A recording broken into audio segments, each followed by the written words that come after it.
सुप्रभात बच्चों, हिंदी की क्लास में आपका स्वागत है। आज हम लोग हिंदी की क्लास में पढ़ेंगे पाठ 10 गांव की सैर। क्या पढ़ेंगे हम लोग? गांव की सैर।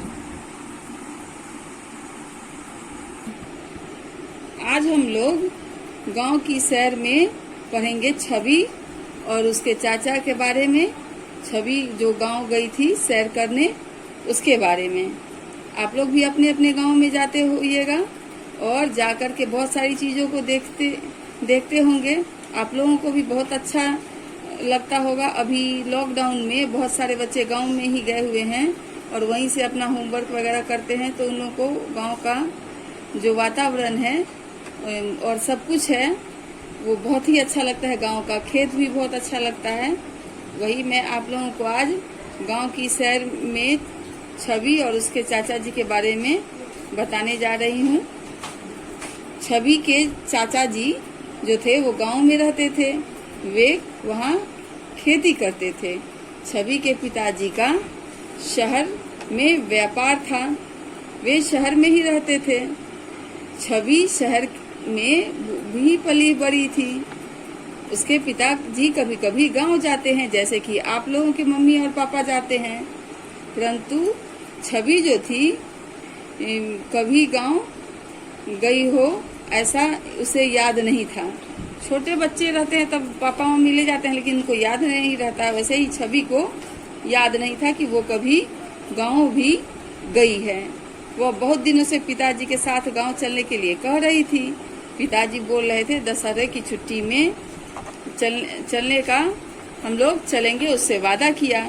और दशहरा की छुट्टी में छवि जो है अपने गांव गई। वहाँ उसका चचेरा भाई समीर रहता था। समीर उससे अपनी मम्मी से सुंदर खिलौने मंगवाया। समीर के लिए छवि ने अपनी मम्मी से सुंदर खिलौने मंगवाया। उसके मन में गांव जाने की बहुत इच्छा थी। गांव पहुंचकर जब छवि गांव गई तो छवि ने देखा कि वहाँ के घर जो है शहरों की तरह पक्के के नहीं हैं, मतलब बालू सीमेंट का नहीं है। और गांव के तो अधिकांशतः जो घर होते हैं वो छप्पर के होते हैं और कोई कोई घर खपरेल होता है और सीमेंट का होता है, नहीं तो बहुत अधिकांशतः घर छप्पर के ही होते हैं। गांव शहर की तरह पक्के के घर नहीं होते हैं। घर पहुंचकर छवि ने समीर को खिलौने दिया। खिलौना पाकर खुशी से वो उछलने लगा। चाचा चाची भी उसे देखकर बहुत खुश हुए और समीर ने छवि का हाथ पकड़ा और बोला, चलो दीदी तुम्हें सुंदर तमाशा दिखाएं। छवि को समीर ने कहा, चलो दीदी तुम्हें बंदर का तमाशा दिखा लाएं। तो वो बंदर का तमाशा देखने दोनों चल पड़े। छवि को गलियारों में से घुमाता हुआ बरगद के वृक्ष के पास ले गया। छवि ने देखा तो वह दंग रह गई। और जब वो तमाशा दिखाने ले गया तो छवि ने क्या देखा? एक मदारी बंदर का तमाशा दिखा रहा था। वह डमरू बजा रहा था और एक बंदरिया जो थी वो नाच रही थी। सब बच्चे ताली बजा बजा कर हंस रहे थे। जैसे कि आप लोग कोई तमाशा देखते हैं, आप लोगों को अच्छा लगता है तो क्लैपिंग करते हो, ताली बजाते हो, ठीक उसी तरह से जब तमाशा बंद हो गया तो दोनों वापस आ रहे थे। घर के आंगन में उसने आम, अमरूद और नीम वगैरह के वृक्ष देखे।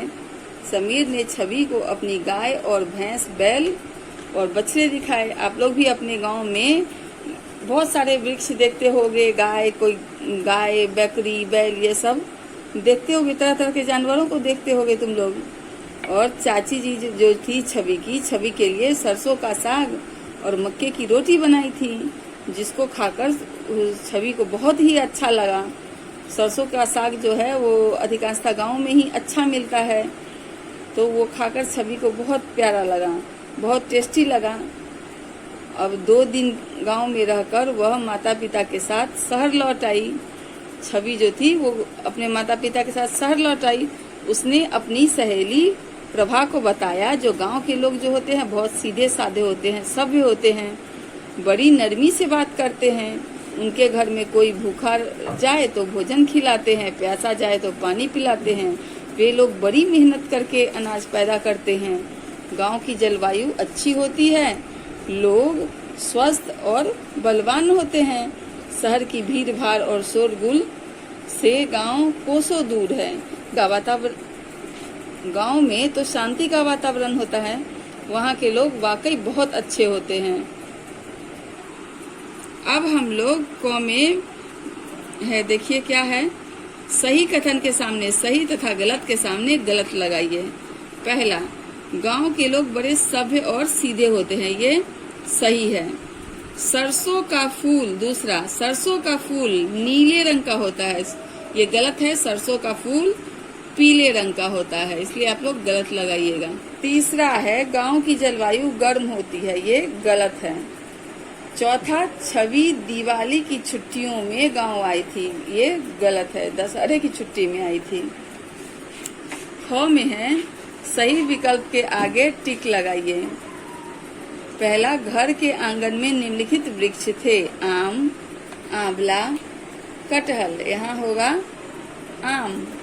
समीर के घर पशु बंधे थे, गाय, भैंस, कुत्ता और ऊंट, ऊंट और गधा, यहाँ होगा गाय और भैंस। अगले दिन छवि समीर के साथ सैर को गई, मेले में, खेतों पर, बाजार में। खेतों पर गई, यहाँ है भाषा बोध, संयुक्त व्यंजन वाले शब्दों पर गोला बनाइए। पहला, खिलौना और वृक्ष, संयुक्त व्यंजन, खिलौना में नहीं है, इसमें संयुक्त व्यंजन वृक्ष है। आज्ञा, छवि, इसमें संयुक्त व्यंजन है। बंदर, श्रम, इसमें संयुक्त व्यंजन है।